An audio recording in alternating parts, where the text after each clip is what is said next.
I'm going to briefly describe the role of the National Counterterrorism Center in the investigation of the assassination of Charlie Kirk. So NCTC analysts are a part of every joint terrorism task force throughout the entire country.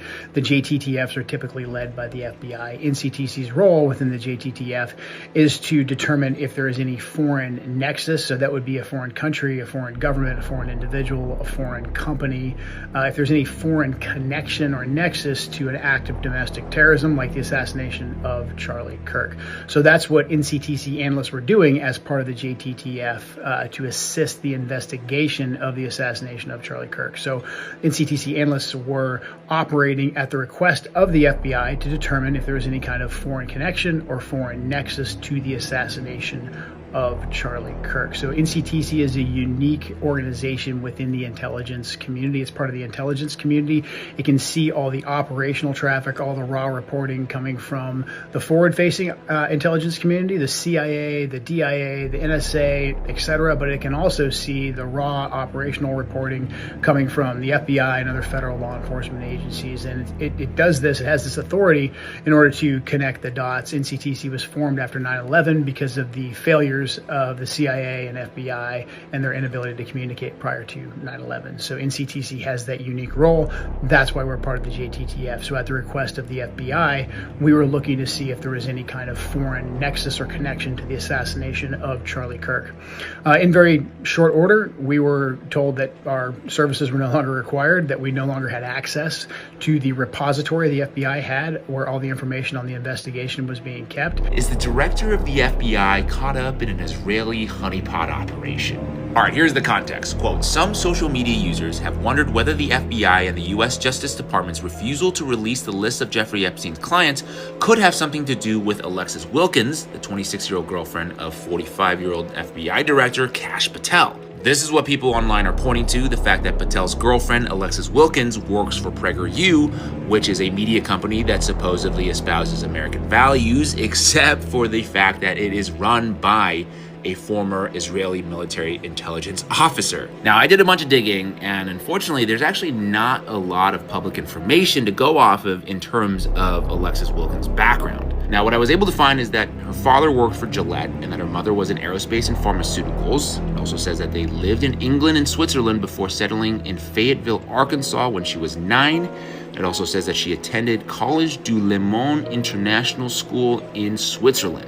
Now, interestingly, ChatGPT is calling this a strange biographical gap in that she has no visible friend network or public high school college cohort interviews, which they say is unusual for a public figure in entertainment, and that if a Mossad asset were inserted early in life, these gaps would be precisely where you would hide alternate history or handler training. Dr. Simon Goddick says that Alexis Wilkins is nearly 20 years younger than Kash and also works for an NGO that's basically Israeli intelligence. That's PragerU that he's referring to. Evidently, these are classic elements used in honeypot operations: soft power, ideological alignment, and sexual emotional entanglement. And then the FBI said shortly thereafter they were going to hand over the investigation to the Utah law enforcement. I protested. I disagreed. I thought that we still had a lot more work to do. I still believe that to this day, that we had more leads to run down to determine if there was any kind of foreign connection. A big issue that I have, and I think many others have about the assassination, is that we've been told that there's just a lone gunman that's involved and responsible, and that process is playing out in court. However, there was people that were posting online ahead of Charlie's assassination that he was going to be killed that day in Utah. So that strongly indicates that there were more people involved in the plot to kill Charlie Kirk. You better be careful, Charlie, says a TPUSA donor in a series of threatening messages right before he died. Now, Candace Owens revealed these texts on her show yesterday, but didn't tell us who sent them. But through the power of decentralized journalism, we have figured it out. Shout out to this account, Brave Report. They were the first to dig up this video from a Zionist donor named Lori Cardoza Moore, who basically retold the exact same story, had the exact same gripe as the text that was sent to Charlie Kirk. This is going to be the smoking gun. They write, God warned us in the last days that he will wipe out the descendants of Edom because they stood by while their brother Jacob/Israel was held in captivity and did nothing. So here's why that passage is important, because when most people cite scripture as far as justification of U.S. support for Israel, they usually cite Genesis 12:3, which is interpreted as those who bless Israel will be blessed and those who curse Israel will be cursed. That particular passage is much more rare. So I did a search for that passage, and I was able to find this podcast. One of my favorite scriptures to go back to when I speak with Christians who espouse this theology or this doctrine, God told the prophet Obadiah that in the latter days he was going to wipe out the descendants of Edom because they stood by while their brother Jacob, or Israel, was held in captivity and they did nothing. That is, almost word for word what the text said.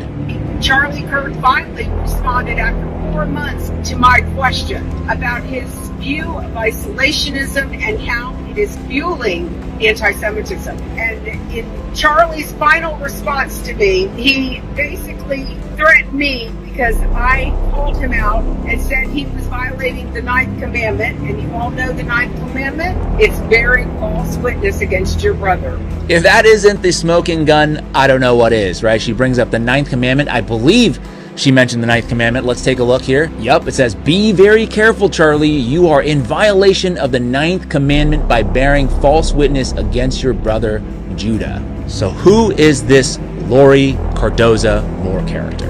Well, she is number 2 in the Jerusalem Post's top 10 Christian Zionists, describing her as a fierce advocate for Israel in both the educational and political spheres. Tucker Carlson, Candace Owens, look at the things that they are saying. There's even people who have started to raise concern about Charlie Kirk. He's made some isolationist comments about, supporting Israel as well. Hold on a second. People are raising concerns? I think it's maybe you. But what happened is Benjamin Netanyahu, while Charlie Kirk's body was still warm, came out and with videos and tweets trying to claim Charlie Kirk's legacy because Charlie Kirk was in many ways built up by pro-Netanyahu, pro-Israel donors, and he claimed that Charlie Kirk was the greatest friend of Israel and that the radical left and Muslims were responsible for his death before a suspect was even caught. So Netanyahu was trying to milk this for Israel's benefit, and people close to Charlie Kirk, including a longtime friend with access to the Trump administration, started talking to me through various contacts I had in Washington and in the media and telling me this is not true. Charlie Kirk was undergoing a transformation. He was actually under pressure from Netanyahu because of what we saw at the TPUSA Student Action Summit in July, where he was platforming figures who were saying Jeffrey Epstein was a Mossad asset, that Israel was actually committing genocide in Gaza. Comic Dave Smith said that. Tucker Carlson mocking the Zionist billionaire Bill Ackman.